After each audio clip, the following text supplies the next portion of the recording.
the majority of people, air travel is an adventure that conjures up a variety of reactions from excitement, confusion, happiness, sadness, and even fear.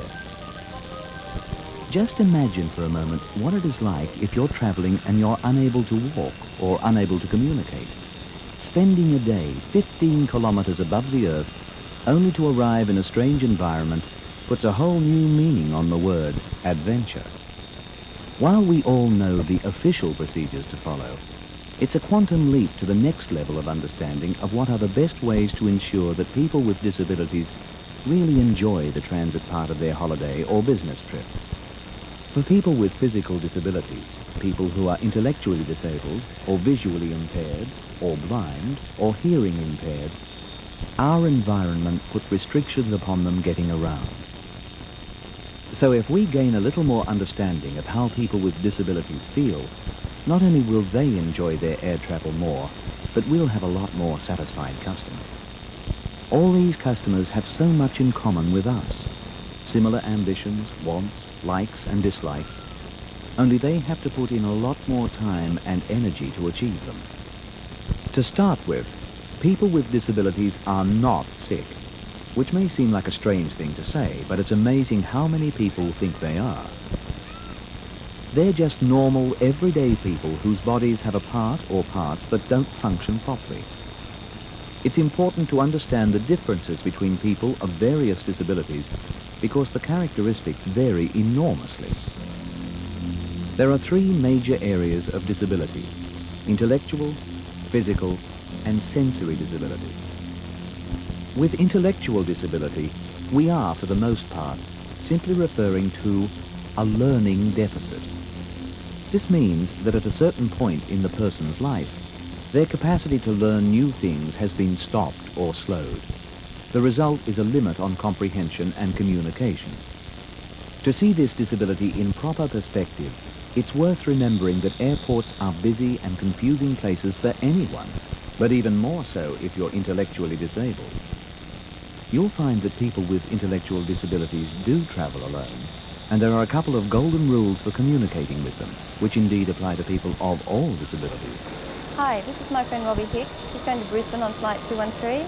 G'day, Robbie. Got your ticket? Be friendly and positive, with lots of eye contact.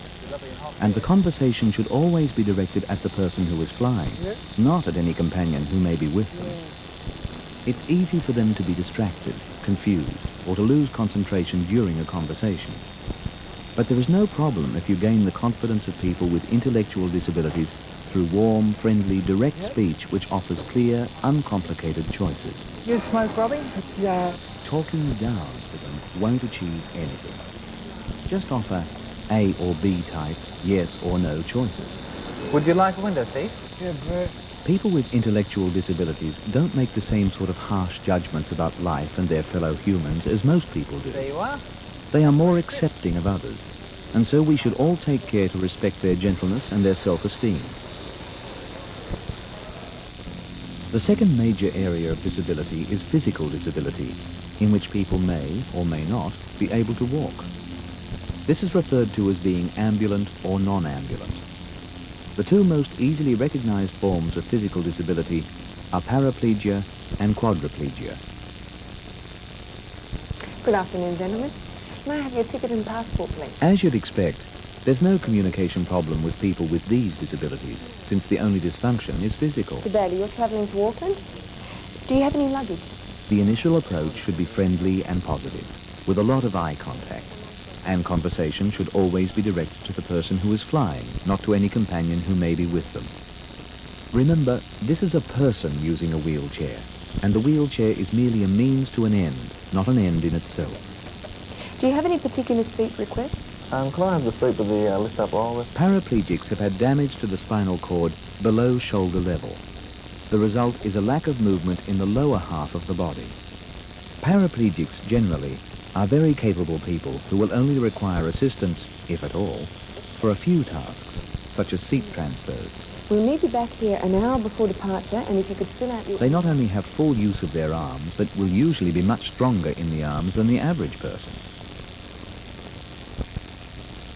Quadriplegics, however, do not have normal use of either their arms or their legs, except perhaps a limited movement in their hands or arms only. This is because the spinal cord damage which causes the disability is higher, occurring in the neck region. Obviously, much more assistance is required for quadriplegics, even in some cases, assistance to keep the body upright. Can I see your ticket, please? Yeah, get out of the place. Understandably, lacking movement in all four limbs means that to take away a quadriplegic's personal chair is taking away all his or her independence and can render them quite helpless.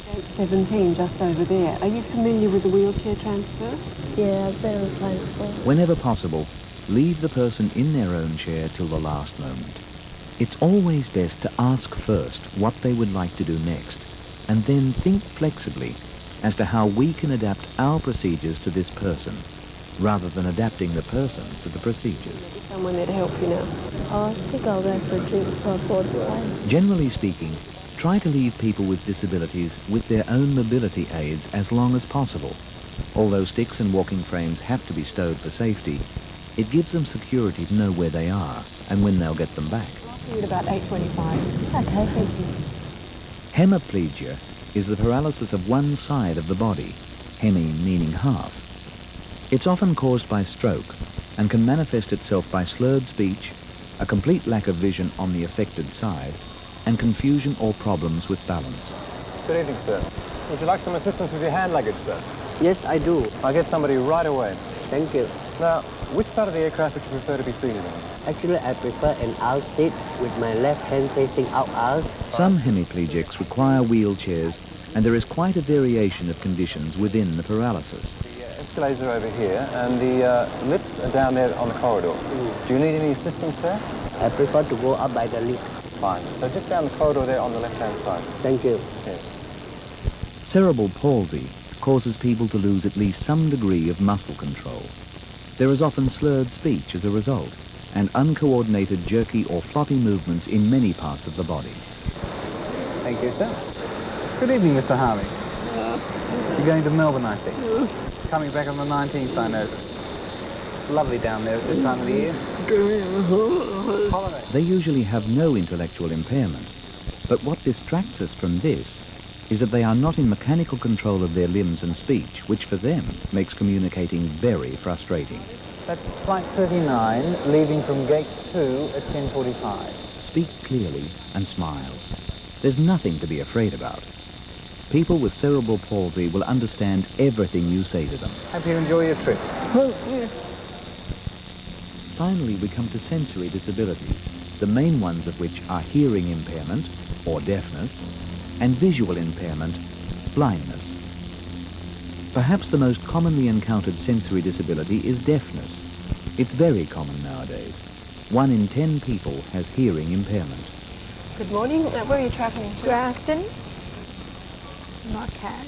Much of the time, you wouldn't even know a person has hearing impairment, since there are many degrees of deafness ranging from partial, which we call hearing impaired, to total, which we call profoundly deaf. It's a big distinction because it means a world of difference in the way they communicate. I prefer a non-smoker. Hearing impaired people, for example, will mostly speak quite normally, but may rely on lip reading to catch what you're saying. So it's important to face them directly and speak clearly to them and not too quickly. Where possible, make them aware you're about to talk to them by touching them on the shoulder. Now, can I check on name? That's gate 11, 7:20. That's right. Thank you. Enjoy your trip. Thank you. By contrast, the profoundly deaf person may or may not be able to speak clearly. Some will utilize sign language. Whatever you do, don't shout. It just causes confusion. Remember, they won't hear boarding announcements or safety descriptions, so these need to be pointed out. If in doubt, don't hesitate to write something down, as written messages and gestures form an important role for them. Speak as you would to a person who doesn't speak your language. And it's through gate 6. You go down and to your right. Right? Enjoy your flight. Those with visual impairment may not be instantly recognizable, since they'll probably just look disoriented by the surroundings. Good evening, sir. Good evening. I'd like a seat allocation, please. Fine. Any particular preferences? Well, I don't think I'll be needing a window seat. Actually, I'm afraid of heights. We've all had contact with people who are visually impaired at some time or another, and when talking to them, it's a simple matter to refer to them by name each time that you are speaking to them. No, the departure lounge is upstairs. Above all, don't make the mistake of shouting at blind people, because their hearing is often superior to the average person's. If you're doing the guiding, let the blind person take your arm just above the elbow whilst you lead the way, and describe the upcoming terrain. Don't feel awkward about mentioning what you see or look at along the way. Words like see and sight don't worry blind people, so they shouldn't worry you.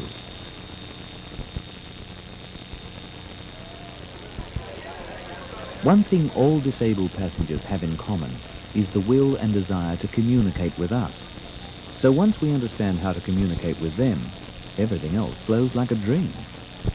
The phase from check-in to boarding will, for people with sensory or intellectual disabilities, warrant some ground staff assistance for guiding through the terminal. And for people with physical disabilities, especially people using wheelchairs, their access to the aircraft will require even a little more thought. It's best to ask them where they would like to wait for their flight. They may have friends or family or wish to do some shopping. The point is, what's convenient for our procedures may not be too pleasant for them. People with disabilities don't wander off, so there's no need to lock them away in waiting rooms. Try to adapt the procedures to the person, not the person to the procedures. In transferring people using wheelchairs, the golden rule is ask first. Would you like some assistance? No, I should be fine, thanks. The techniques vary with each individual. For example, the upper body of most paraplegics is very strong, so they'll probably not require as much help as quadriplegics. But ask. They are experts at moving themselves, since they do it every day. Some people using wheelchairs have arthritis, so manhandling them could cause great pain, whereas for others, a simple bump can cause serious pressure bruising, so ask first. Make sure that a disabled person is never separated from his or her special cushions or pads, as they may have a function or significance to them which we wouldn't fully appreciate. By now, if we've observed these correct approaches to dealing with passengers with disabilities, they should feel confident and relaxed. Once we're on board the aircraft, cabin crew will find that the quickest and easiest way to seat non-ambulant passengers will be known by those passengers. Asking will remove the guesswork. If one of their limbs starts shaking or goes rigid, it's just a muscle spasm, quite a common occurrence for people using wheelchairs. They'll keep you informed as to what to do in these circumstances, but such spasms normally pass quickly. One of the worst myths about people with disabilities is that they have trouble with toileting procedures. And that's all it is, a myth. You can trust that if they need any assistance to get to and from the toilets, they will ask, because these people put more care, attention and planning into this part than anyone else on the flight. No need to worry about how much food or drink you give them, since they come fully prepared. And even if their disability prevents them from using the toilet facilities in flight, they have special devices or techniques that more than suffice for the duration of the trip. These include leg bags, self-catheterization, sanitary napkins, and dehydration. People with disabilities are completely aware that as food handlers, you cannot assist them in toileting, so they've accounted for those eventualities. When it comes to food, people with cerebral palsy can experience muscle spasms in the body, including the jaw, so avoid crockery that could splinter and cut the person's mouth.